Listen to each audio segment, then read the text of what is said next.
बिस्मिल्लाहिर्रहमानिर्रहीम नहमदुहु व नुसल्ली अला रसूलिल करीम। हज़रत सहल इब्न साद रज़ियल्लाहु अन्हु से रवायत है कि एक मर्तबा एक शख्स रसूलुल्लाह सल्लल्लाहु अलैहि वसल्लम के घर में दरवाज़े के सुराख से झांक रहा था। उस वक्त आप सल्लल्लाहु अलैहि वसल्लम के हाथ में कोई चीज़ थी जिससे आप सर खुजला रहे थे। आपने उस शख्स को देखा तो फरमाया, अगर मुझे मालूम होता कि तुम देख रहे हो तो इससे मैं तुम्हारी आंख फोड़ देता। इसके बाद आप सल्लल्लाहु अलैहि वसल्लम ने फरमाया, इन्नमा जुइलल इस्तिज़ान मिन अजलिल बसर, इजाज़त लेने का हुक्म इसीलिए तो दिया गया है कि काबिल सतर चीज़ों पर किसी अजनबी शख्स की निगाह न पड़े। ये सही बुखारी और सही मुस्लिम की हदीस है। इससे समाजी ज़िंदगी का एक अहम उसूल मालूम होता है। कुरान करीम में सूरह नूर में मुआशरती अहकामात दिए गए हैं, पर्दे के अहकाम बयान किए गए हैं, हत्ता कि घर में आने जाने वालों को भी 3 औकात में घर में आने से मना किया गया है और आम लोगों को भी हुक्म दिया गया है कि तुम बग़ैर इजाज़त के किसी के घर में दाखिल न हो। किसी से मुलाकात करने जाओ तो पहले सलाम करो,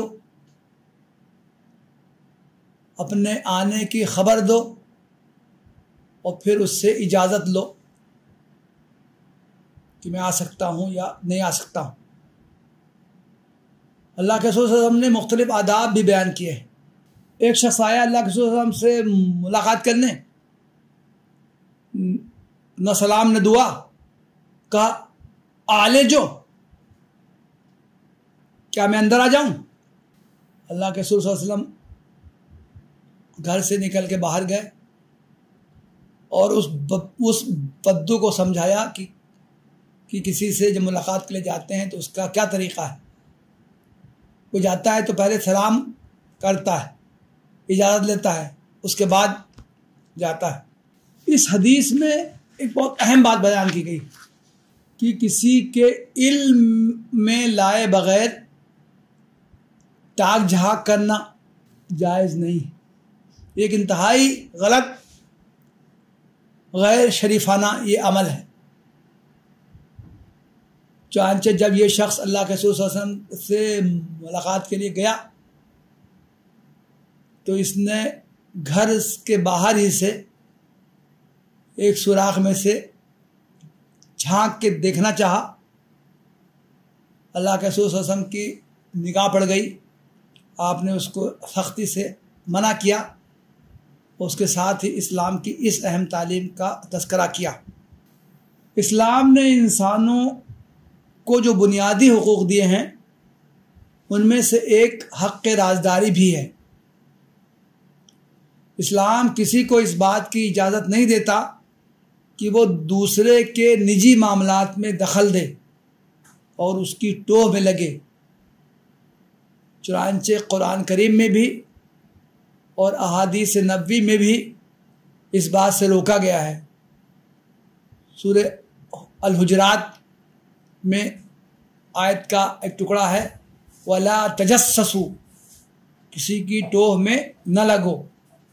ये हिदायत अहादीस में भी आई, वला तजस्ससु वला तहस्ससु वला यख्तब बाज़ुकुम बाज़ा, किसी की टोह में न लगो, किसी के पीछे न पड़ो, किसी की खामियां कोताहियां कमज़ोरियां ढूंढने के चक्कर में न रहो और किसी की पीठ पीछे भी उसकी बुराई न करो।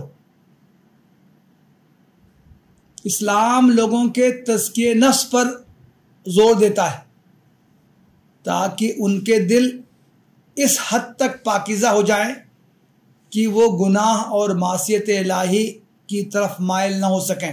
तरबियत और तज़किया के बग़ैर अगर लोगों को बुराइयों से रोकने की कोशिश की जाएगी तो वो उन्हें छुप कर करने की कोशिश करेंगे और अगर उनकी खुफिया निगरानी की जाएगी तो वो उनके इर्तिकाब के दूसरे तरीक़े निकाल लेंगे। अल्लाह के रसूल सल्लल्लाहु अलैहि वसल्लम ने इस सिलसिले में हुक्मरानों को भी मुतरब्बे किया है कि वो बिला वजह लोगों पर शक व शुबा न करें और उनकी जासूसी करवाने से बचें।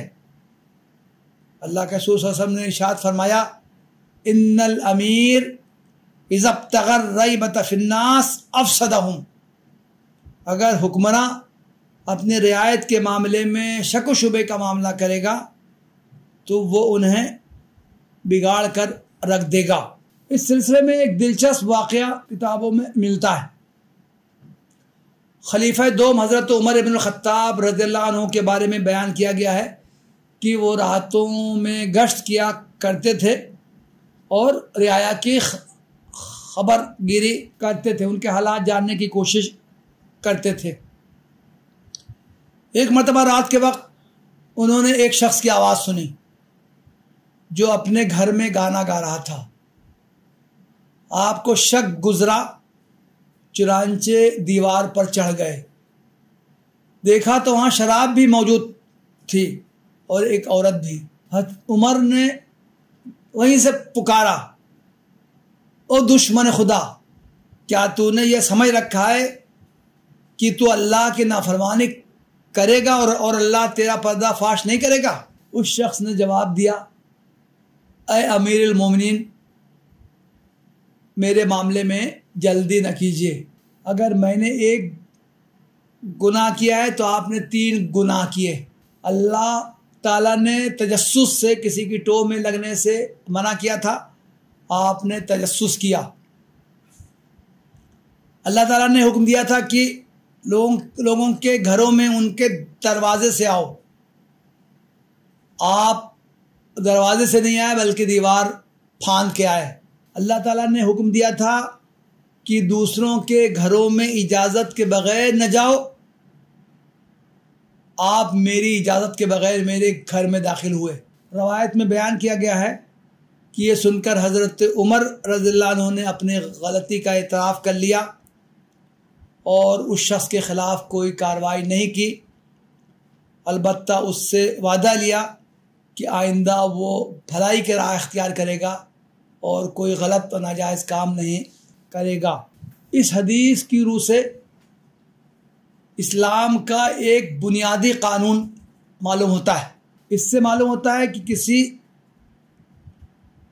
हुकूमत को अपने बाशिंदों के बारे में, अपने रियाया के बारे में जासूसी का जाल बिछाने, एक एक शहरी के पीछे मुखबिर लगाने, लोगों के घरों और दफ्तरों में आलाते जासूसी नस्ब करने, टेलीफोन टेप करने, खतूत सेंसर करने, खलवत गाहों की तस्वीरें उतरवाने और अपने मुखालफिन को ब्लैकमेल करने की किसी सूरत में इजाज़त नहीं दी जाएगी। ठीक यही हुक्म समाजी ज़िंदगी में भी है। इंसानों को भी इजाज़त नहीं है इस्लाम की रूह से कि कोई शख्स किसी दूसरे शख्स की टोह में लगे, उसकी खामियां और कमज़ोरियां तलाश करने में लगे, और अगर उसको किसी बात का इल्म हो जाए तो उसको दूसरे लोगों में आम करने की कोशिश करे। ये एक इंतहाई घिनौनी हरकत है। ये ऐसा अमल है जो इस्लाम पसंद नहीं करता है। चुनांचे कुरान में भी और हदीस में भी इससे रोका गया है। हमें से हर शख्स को इससे इज्तनाब करने की कोशिश करनी चाहिए। व आखिर दावाना अनिल हम्दुलिल्लाह रब्बिल आलमीन।